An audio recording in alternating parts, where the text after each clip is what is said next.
petits écureuils, j'espère que vous allez bien. Moi ça va, et bienvenue dans cette nouvelle émission où je vais vous faire partager une autre de mes passions. Alors vous connaissez un peu les jeux vidéo, les monstres, etc. Et j'ai une autre passion dans la vie, c'est Disney. Alors c'est pas un truc qui se réveille comme ça, hein, c'est un truc depuis longtemps. Mes proches le savent et ils me disent toujours pourquoi tu fais pas des vidéos sur ce thème là.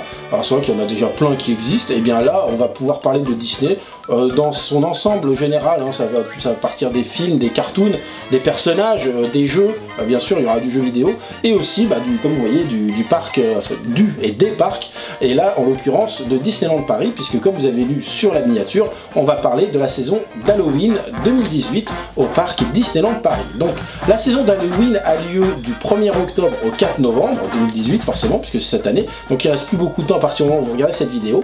Et en fait c'est vrai que par rapport à la saison d'avant, alors je sais pas si vous aviez vu un peu la saison d'avant, tout ce qui était Halloween était plutôt en rapport avec Frontierland, donc le pays du western, le pays des cowboys, où en fait comme il y avait la sortie du film Coco, tout était un peu en mode la Diaz del Muertos, un truc comme ça. Je suis désolé pour s'il y a des Mexicains qui me regardent et ma façon de prononcer, mais en fait si vous voulez c'est la fête des morts qui correspond chez nous, comment ça s'appelle chez nous d'ailleurs, c'est la fête de la Toussaint, c'est la Toussaint, qui correspond à la fête de la Toussaint.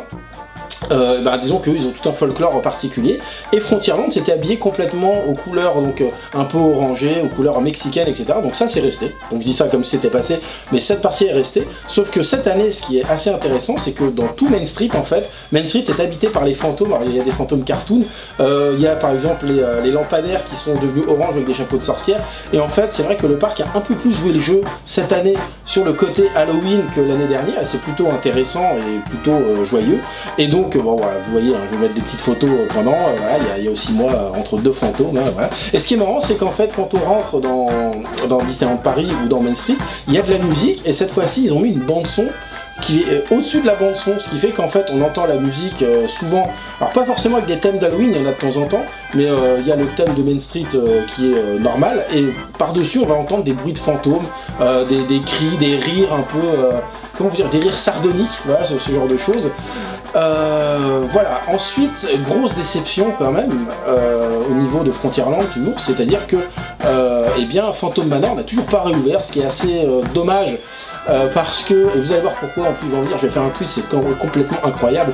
Ce qui est assez dommage parce que c'est quand même le moment où on a absolument envie de faire cette attraction. Alors cette fois-ci ils ont enlevé les bâches, et c'est vrai qu'il y avait une espèce de lumière dorée quand vient l'après-midi, une lumière d'octobre, je sais, je suis poétique, une lumière un peu comme ma chemise, qui est plutôt agréable, et c'est vrai que c'est vraiment dommage qu'on n'ait pas pu, et il nous tarde que cette attraction rouvre. Alors c'est vrai qu'ils ont mis une espèce de petit stand photo pour qu'on se prenne en photo devant Phantom Manor avec des spectres qui nous regardent, enfin qui nous comment dire, qui nous embêtent derrière. Bon, c'est pas, voilà, après c'est assez rigolo puisque c'est une, je sais quoi, c'est un format A4 pour les familles, c'est plutôt pas mal.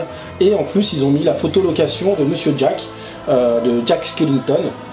Parce que il faut dire que Jack Skellington a quand même une grande partie à lui, beaucoup de merchandising, etc.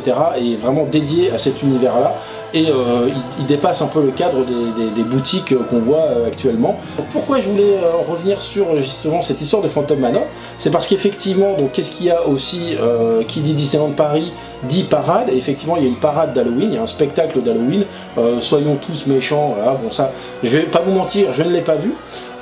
Par contre j'ai vu la parade qui s'appelle Halloween, la célébration de Mickey d'Halloween, ou Mickey célèbre Halloween, ou Halloween célèbre Mickey dans Halloween. Enfin bon, c'est un truc un peu comme ça, c'est le nom, ils ont pris Halloween, Mickey, parade et célèbre, et voilà. Elle est vraiment sympa, donc on a les personnages Disney, et des vieux, hein. Ils nous ont sorti alors Horace, Clarabelle, il y a vraiment du vieux, il y a la copine de Pampan dont je ne sais pas le nom, donc si vous êtes fan, jetez-moi des épis de maïs, oui, parce que tout était à base alors je vais pas dire country, mais très Amérique profonde du Missouri, quoi, c'est-à-dire qu'on avait des épis de maïs, des épis de blé, il y avait des gens déguisés en épis de blé quand même, c'est assez bien, même la musique est fait très country. Et moi c'est plutôt l'Amérique que j'aime, donc ça me dérange pas.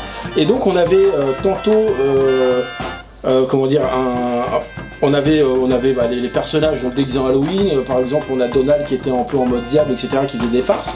Et on avait donc le dernier char qui était vraiment incroyable, et moi je n'avais jamais vu ça avant, c'est le char en fait de Phantom Manor. Voilà, donc en fait on a un char de Phantom Manor qui est vraiment super bien et super sympa, puisqu'en plus on a des réminiscences de Grim Ghost, qui est la musique en fait thème du Phantom Manor, et ça c'est plutôt sympa. Et en fait on a aussi un effet où Mickey fait un tour de magie en live. Bon, on comprend très vite, mais franchement ça pète parce que c'est super sympa et vraiment c'est plutôt cool, j'ai envie de dire. Et en plus Mickey a un costume, notamment le violet, il a un costume mauve, violet mauve, je pourrais pas dire une matière parce que moi je suis pas assez connaisseur en costume, mais en tout cas c'est à base de toile d'araignée, etc. Et c'est vraiment sympa, surtout que la parade s'arrête autour du Central Plaza et en fait ils se mettent à danser sur des spots. Alors je sais que ça part un peu dans tous les sens ce que je dis, ils se mettent à danser, alors pas sur des spots lumineux, mais sur des endroits où ils peuvent se poser, et en fait nous on est au milieu, on sait pas qui regarder, etc. Et donc là où je voulais en venir sur le Phantom Manor, ce qui est intéressant, c'est qu'il y a la mariée en fait, en tant que personnage, il y a la mariée alors vous savez, hein, je vais pas vous refaire l'histoire de Phantom Manor, que c'est une femme mariée, patati patata, normalement vous le savez, et toujours est-il que ce personnage et son serviteur sont devenus des personnages à part entière de l'univers Disney. Et ça c'est vraiment intéressant et j'aimerais que ça continue dans cette voie-là et c'est très bien. Et par contre ce qui est dommage, c'est du coup en fait on nous fait envie avec quelque chose et ben on se retrouve un peu le bec dans l'eau parce qu'on peut pas en profiter. En plus on a assisté, alors normalement j'ai pris des images, alors je sais pas, moi c'est assez rare, enfin je vais souvent à Disneyland Paris et j'ai rarement vu ça, et en fait c'est, là on avait un cast member qui nous a fait, je sais le gros accent français, un cast member, on a un cast member qui nous a fait une sorte de, comment on appelle, un flash mob, et où tous les gens apprenaient la chorégraphie, et j'ai trouvé ça super sympa. Donc vraiment, pendant que je parle, vous voyez les images, je vais essayer de me taire un peu pour qu'on entende aussi la musique, et j'ai trouvé ça mais vraiment sympa. Alors je sais que c'est des initiatives qu'il y avait notamment dans la soirée du grand final des 25 ans, où il y avait une espèce de flash mob où on nous apprenait un peu les pas pour les parades, mais là en fait c'était un peu cheaté, j'ai pas l'impression qu'il y avait ce côté spontané qui était là. Et sinon, pour revenir à Main Street, il y a quelque chose que je n'ai pas dit, il y a des petites animations comme notamment une sorte d'orchestre de, je vais pas dire de paillasson parce que c'est pas gentil, donc il y a une espèce d'orchestre d'épouvantail qui chantait, qui reprenait les thèmes de Coco, notamment les thèmes de Phantom Manor, etc.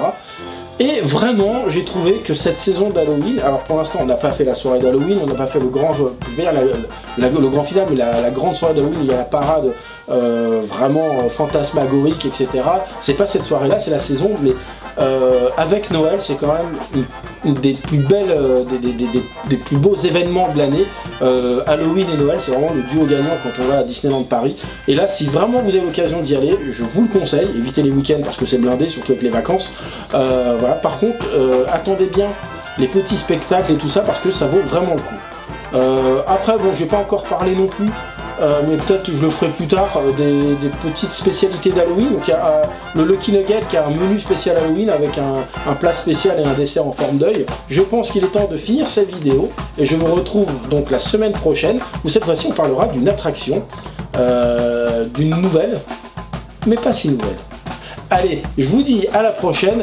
N'oubliez pas, oui, attendez, n'oubliez pas les pouces bleus, les suivis, Instagram, les trucs comme ça. Je débute dans YouTube, alors ne m'en voulez pas. Mais voilà, suivez, donc c'est quoi? C'est l'abonnement, la clochette, c'est ça? Et ben vous faites ça, vous avez les notifications, il n'est pas les notifications. Et bien vous aurez tout. Voilà, bon, je crois qu'il est temps d'arrêter et je vous dis à la semaine prochaine pour une nouvelle émission. Allez, bye!